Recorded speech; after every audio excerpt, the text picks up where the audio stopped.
I pulled up the gravel driveway, inhaling the crisp scent of pine and earth that always calmed me after a week of city chaos. My cabin, tucked away between the towering trees, had always been my sanctuary, a place where deadlines, obligations, and family drama could not reach me. I imagined sinking into my worn leather chair, coffee in hand, the hum of silence around me, and letting the weight of the world lift from my shoulders. I had planned a simple weekend, a long soak in the tub, reading the book I'd been meaning to finish, maybe a short hike to shake off the stress.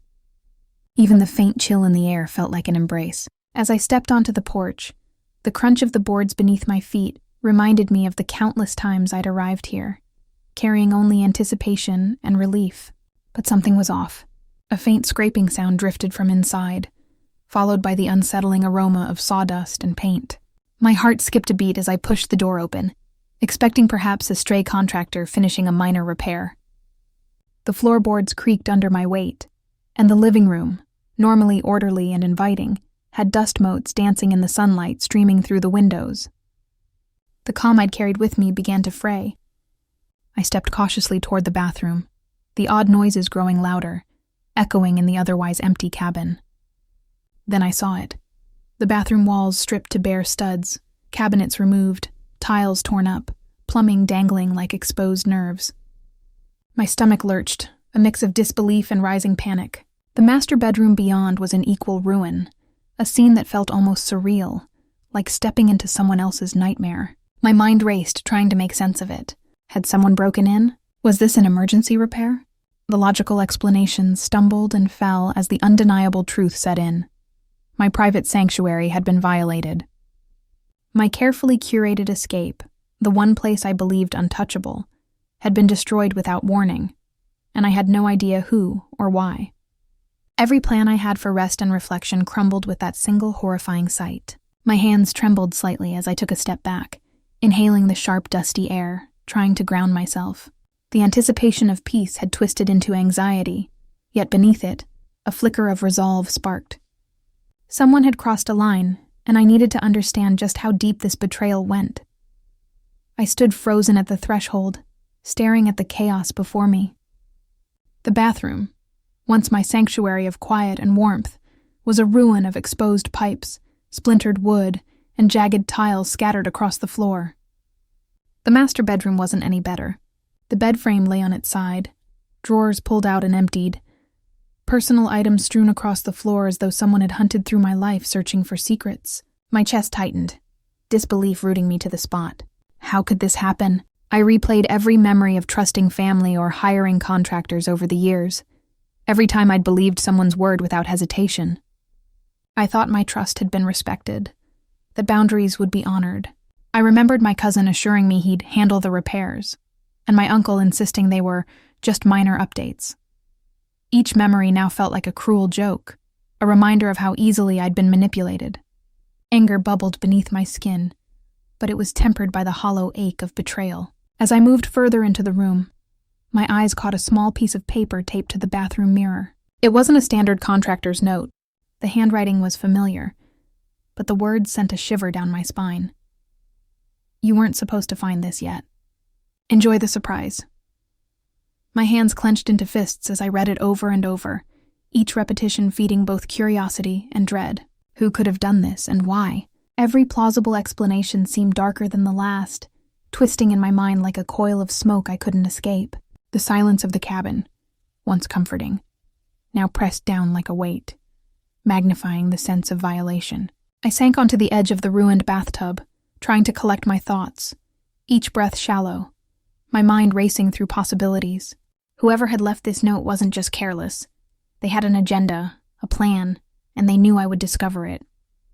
The cabin, my haven, had become the stage for something I wasn't prepared for, and I had no idea how deep this betrayal ran. I couldn't stay paralyzed any longer. I started with the basics, scanning the paperwork scattered across the countertop, sifting through permits, invoices, and receipts, each one a clue that something didn't add up. Nothing matched the timeline of my arrival, and some signatures looked suspiciously familiar yet wrong, like someone had forged them in plain sight. My phone buzzed as I called neighbors, trying to figure out if anyone had seen unfamiliar faces near the cabin in the past week. Each conversation revealed fragments, glimpses of a truck parked unusually long, fleeting shadows of figures moving furniture, but nothing concrete. The pieces didn't fit, and the unease grew, gnawing at the edges of my calm. Anger mixed with disbelief as I imagined the audacity of whoever dared disrespect my private sanctuary. How could someone assume such freedom to tear apart my home, my refuge? The thought alone made my blood boil. I pictured the friends I'd told about my weekend plans, the people who had joked about my secret escape, and a pang of FOMO hit me. No one I knew had ever been treated this way, and they'd never understand the humiliation I was feeling. Each clue I discovered, the mismatched nails, the faint footprints in the dust, the oddly placed tools, felt deliberate, like breadcrumbs left to taunt me. My mind raced through possible suspects, family members who had always been envious, contractors who might have their own agendas, even acquaintances I had once trusted. I traced lines in my head, connecting inconsistencies, trying to uncover motive and opportunity. Every new discovery sharpened the sense that this wasn't random. It was targeted, personal, a calculated violation meant to unsettle me and test my limits. I sat on the porch for a moment, inhaling the cold air, letting it clear my thoughts. Determination replaced fear. Whoever had done this assumed I would crumble, that I would accept their disrespect. They had no idea I was already plotting my next moves, already seeing the outlines of a plan to reclaim control and expose the audacity behind this betrayal. As I sat among the wreckage of my cabin, the thought crept in, unbidden and unwelcome. What if this wasn't random? What if a family member, someone I had trusted, someone I had always thought I could rely on, was behind this? The idea made my stomach twist with a mix of dread and disbelief. Memories began to surface. Small moments I had previously brushed off as inconsequential. My cousin, who always seemed to get the family's approval effortlessly, subtly undermining me in conversations.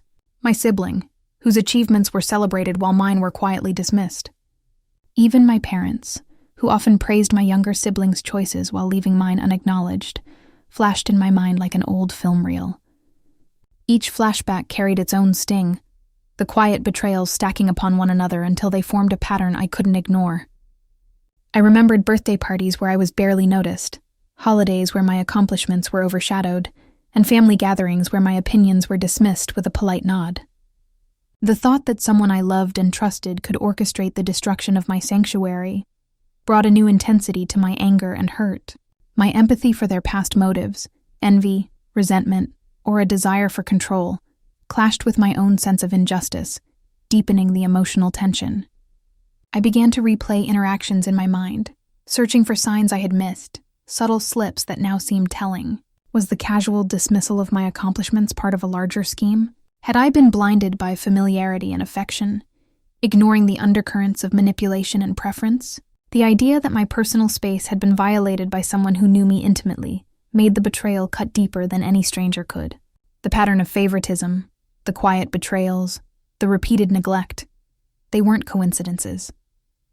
Each memory sharpened my resolve, feeding a growing clarity. I needed to uncover the truth and confront the family dynamic that had allowed such audacity. And somewhere, in the midst of that realization, a flicker of determination ignited. If they had underestimated me before, they were about to find out how wrong they had been. I hadn't planned to find anything concrete, just some reassurance that maybe I was overthinking. But life has a cruel way of confirming your worst suspicions. While sorting through the debris in the master bedroom, I spotted a crumpled folder half buried under plastic sheeting. Inside were receipts, permits, and printed email threads, each one pointing to something far darker than carelessness. My hands trembled as I flipped through them. The name at the top of the contractor's agreement stopped me cold. It wasn't mine. It was my brother's. The document authorized remodeling adjustments signed weeks ago, right before I arrived. I could barely breathe. My brother, who always acted like my cabin was an indulgent escape I didn't deserve, had taken it upon himself to fix what wasn't broken. The justification in one of the messages made my chest tighten. She won't notice. She never comes up here anymore. The arrogance of it burned through me. They thought I was so disconnected, so self-absorbed, that I wouldn't even realize my space had been invaded.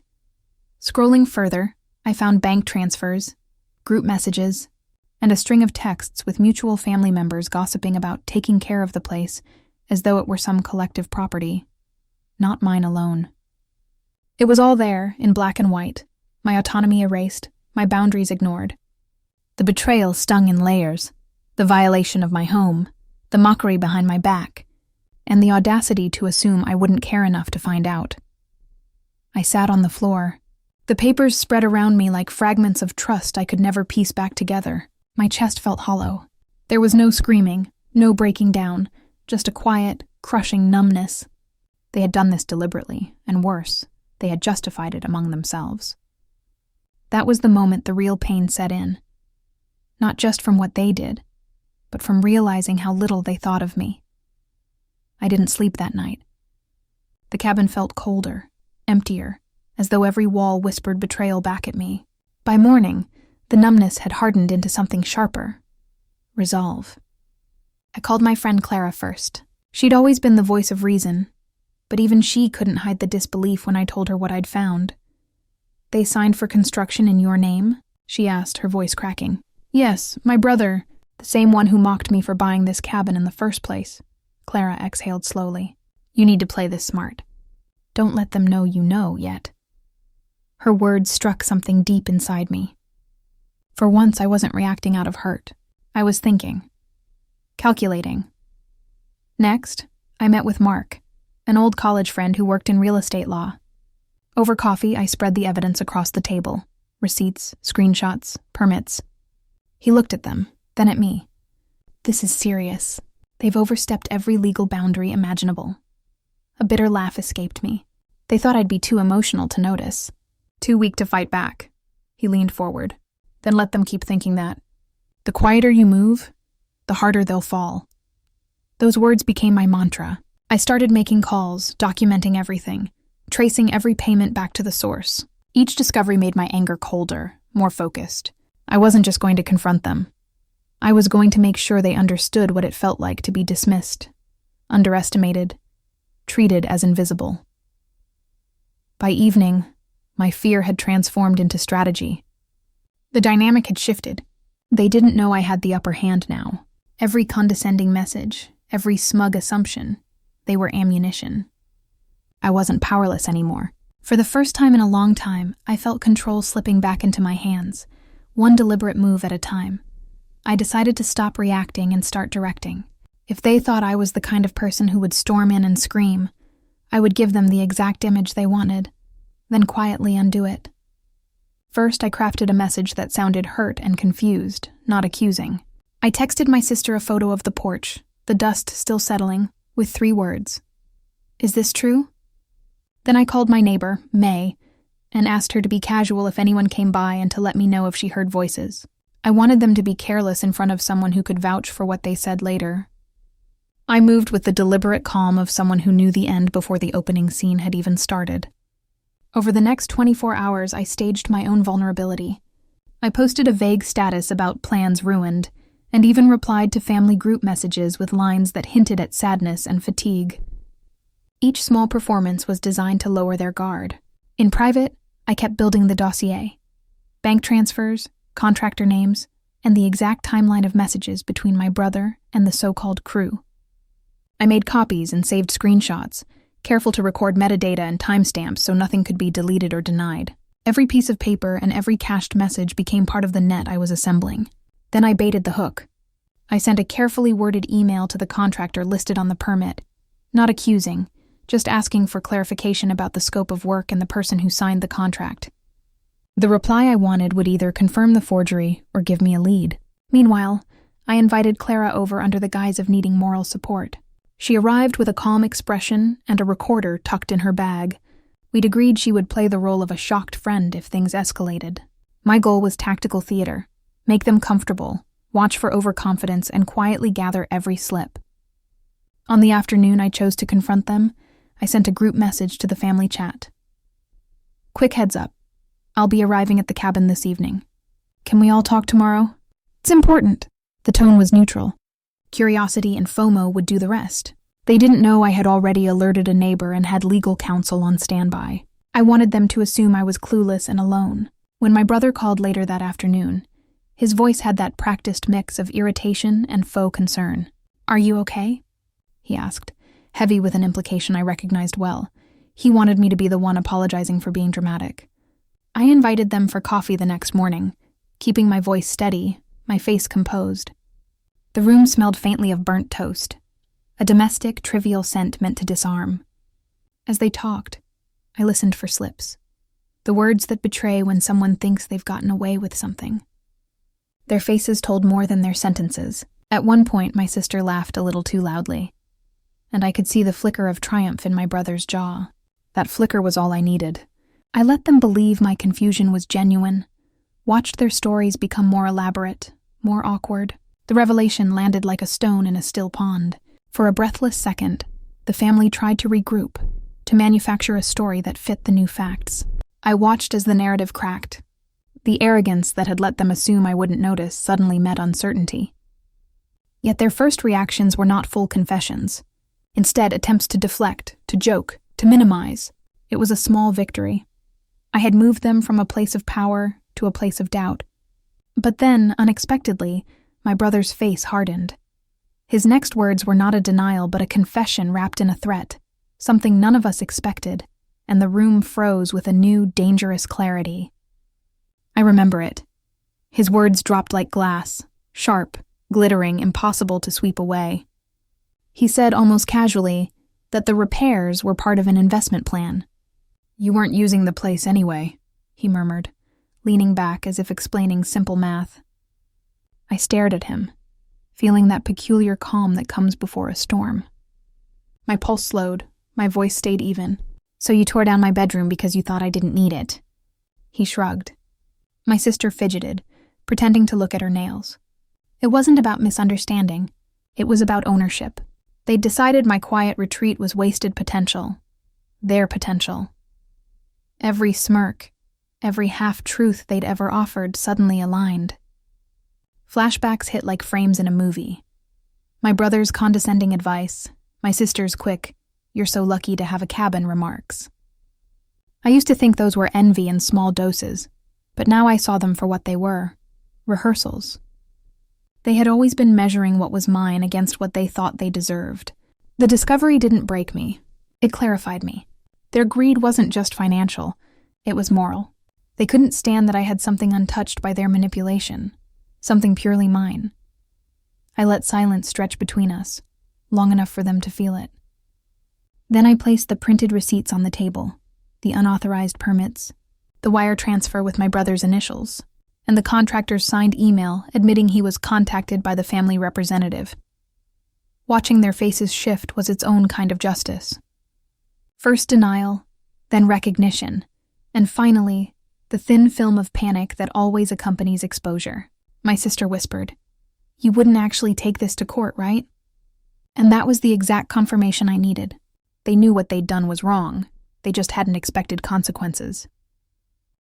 The balance of power flipped in real time. My voice didn't shake anymore. It sharpened. "You spent years treating me like background noise," I said quietly. "Now you're going to listen." There was no shouting, no dramatic slam of doors. Just a cold, deliberate unveiling of truth. Every moral score they'd dismissed came roaring back with quiet authority. Their disbelief wasn't that I had found proof. It was that I had the confidence to use it. They had underestimated not my intelligence, but my restraint. As I spoke, I could feel the old weight of doubt lifting. For the first time, validation didn't come from apology or pity. It came from seeing their certainty unravel. It was strangely peaceful. I realized they had built their identities around my silence, my compliance. When I broke that silence, even gently, their entire foundation shifted. The tension that once humiliated me now powered me. Every dismissive comment they had made about how soft I was turned into quiet evidence of how blind they'd been. I didn't need revenge in the cinematic sense. I already had it. Their own arrogance had handed it to me. And yet, as I stood, I could sense something unfinished. Something still hiding behind their embarrassment. A final layer of motive that might explain why they risked everything. The next revelation would be the most personal of all. Just when I thought I had mapped the entire betrayal, a new layer emerged, pulling the floor from under my feet. While reviewing the contractor emails again, one line caught my eye. A forwarded message from my uncle to the contractor, carefully hidden in a chain I had previously skimmed. It referenced a special arrangement and mentioned a date months from now, tied to a property deed I hadn't known existed. My heart pounded as I realized this wasn't just about the cabin. Someone in my family had been planning far more than unauthorized construction.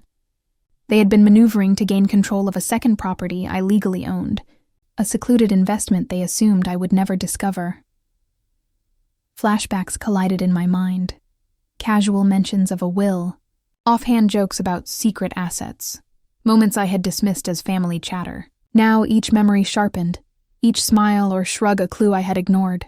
My pulse quickened. The stakes were enormous, far beyond my ruined weekend getaway. The quiet arrogance that had allowed them to manipulate my sanctuary had extended into their scheme for my inheritance.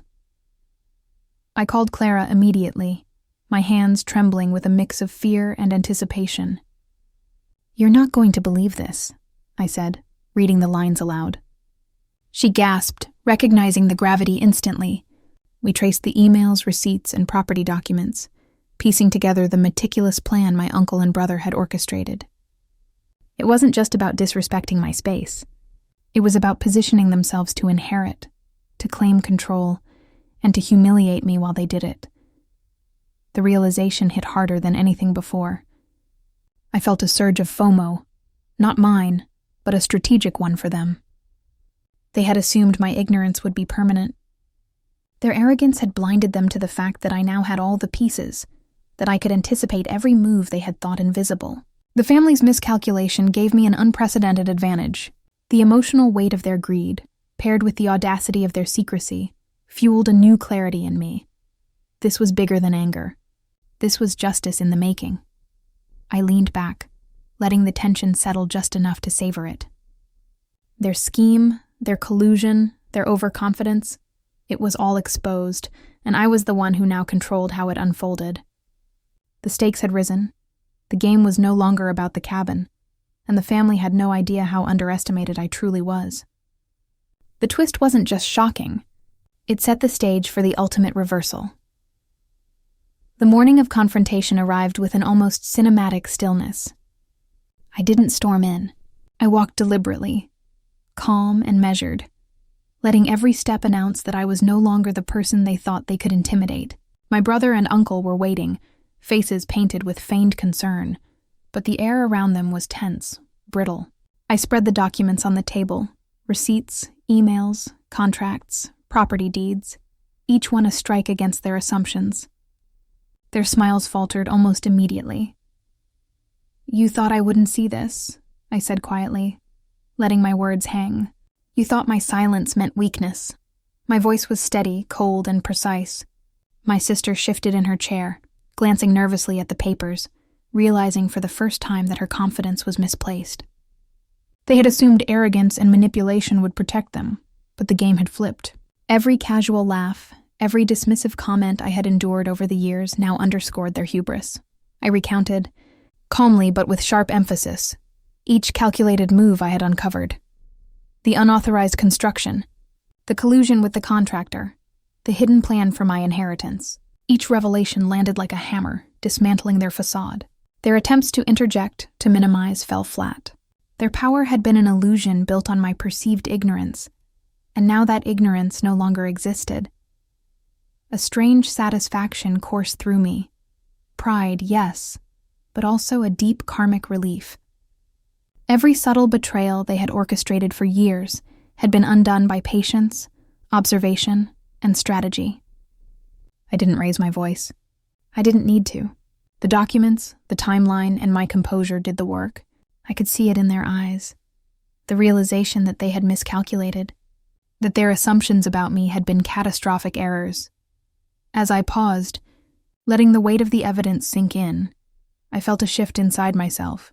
I had reclaimed not just my cabin or my property, but my dignity and authority. They had underestimated me, and the consequences were undeniable. The room, once suffused with their smug confidence, now trembled with quiet recognition of my control. By the time I stepped back and let the silence linger, it was complete. The power dynamic had reversed. I had turned their overconfidence into my advantage, and in doing so, I had tasted the sweet satisfaction of justice delivered not through anger or spectacle, but through clarity, patience, and precision. They had believed themselves untouchable, but I had rewritten the rules, and for the first time in years, I felt truly unstoppable. The courtroom was quiet, the air taut with anticipation, but I felt an inner calm that surprised me. Every piece of evidence I had painstakingly gathered was laid out before the judge. The forged permits, the contractor emails, the wire transfers. Each document told a story of arrogance, greed, and betrayal, and each story was now exposed under the unforgiving light of law. My family members sat across from me, faces pale and rigid, realizing for the first time that their schemes would not escape accountability. The realization etched lines of panic and regret across features that had long worn smug certainty. I couldn't help but recall the first moment I stepped into the cabin, the shattered bathroom and master bedroom still vivid in my memory. How powerless I had felt, the disbelief, the sting of betrayal. Every flashback from that day to the discovery of collusion, to the subtle psychological manipulation over the years, swirled through my mind. I remembered nights of sleepless planning, calls to Clara and Mark, and the meticulous collection of evidence. Each memory, once a wound, had become a stepping stone to this moment. The judge's voice cut through my reverie, declaring the family liable for damages and confirming the intentional nature of their interference. My brother's jaw tightened. My uncle's hands clenched on the table.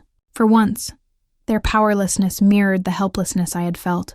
I felt a rush of validation, not just for the cabin, not just for the money or property, but for being seen, acknowledged, and vindicated. Outside the courtroom, whispers followed them, the social consequences of their misdeeds unfolding naturally. Friends and extended family, previously unaware of the extent of their actions, now looked at them differently. The social status they had leveraged to justify arrogance had crumbled. I felt a surge of quiet pride, a deep satisfaction that the balance had been restored. As I walked back to my car, I reflected on the emotional journey, from shock, anger, and despair to careful planning, empowerment, and ultimate triumph. Every betrayal had been transformed into insight, every insult into strategy, and every slight into momentum. I understood now that true justice wasn't about revenge in the explosive sense. It was about reclaiming control, exposing truth, and letting the consequences fall precisely where they belonged. That day, I didn't just regain what was taken. I reclaimed my voice, my dignity, and my power. The cabin, my sanctuary, was no longer a symbol of violation, but of resilience and vindication.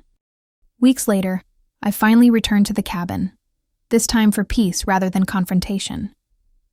The renovation crews had completed their work, restoring walls, floors, and fixtures to their former warmth, even improving them in places I hadn't imagined. As I walked through each room, the familiar scent of pine mingled with fresh paint, and the sunlight caught the polished surfaces just right. My master bedroom, once a scene of destruction, now felt like a reclaimed territory, a testament to patience and vigilance. Sitting on the porch, I let the wind brush against my face, taking in the quiet forest, feeling a sense of calm that had been impossible during the chaos. The experience had left me changed. I reflected on the lessons I had learned. Trust must be earned, boundaries must be enforced, and silence can be a strategic tool when paired with careful observation. I thought about the family members who had underestimated me, the subtle betrayals I had once ignored, and how every slight had prepared me to recognize the bigger picture. The bitterness of betrayal had faded, replaced by clarity and empowerment.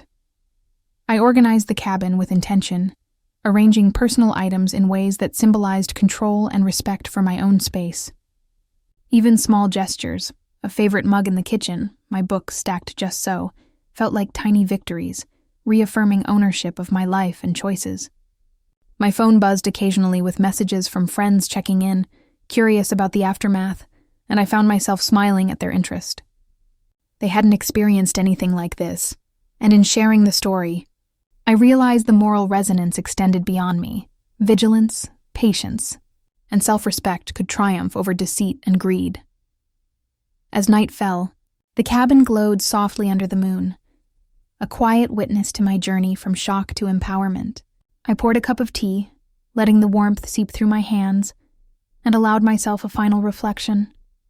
Life, like the forest around me, demanded both resilience and care. Betrayal might wound, but reclaiming control, setting boundaries, and asserting dignity could heal.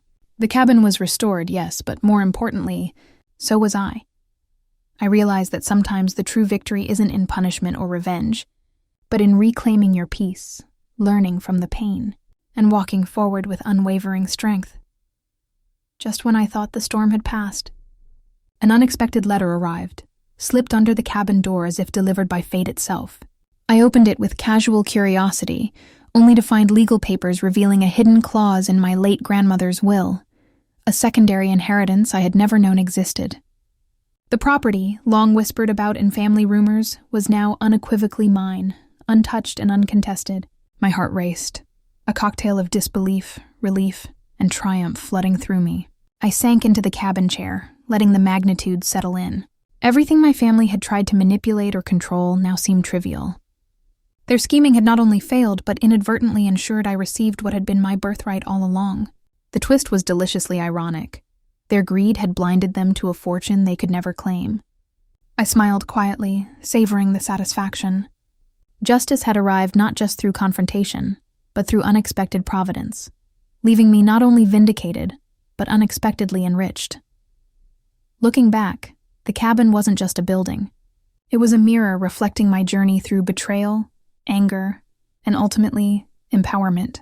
I had faced deliberate sabotage, emotional manipulation, and underestimation by those I trusted most. Each challenge forced me to confront not only their greed but my own resilience. By observing carefully, acting strategically, and holding firm to my boundaries, I reclaimed what was mine, my space, my dignity, and my voice. The story isn't just about revenge. It's about vigilance and self-respect. Betrayal can wound deeply, but it also teaches clarity, patience, and the power of decisive action. I hope anyone watching or reading this feels the weight of that journey, the sting of injustice, the satisfaction of rightful vindication, and the quiet strength that comes from taking control of your own narrative. Life will test loyalty and patience, but when you remain alert, measured, and confident, even the most audacious betrayals can be transformed into lessons, victories, and unexpected blessings. My experience serves as both warning and inspiration. Trust carefully, enforce boundaries firmly, and never underestimate your own power.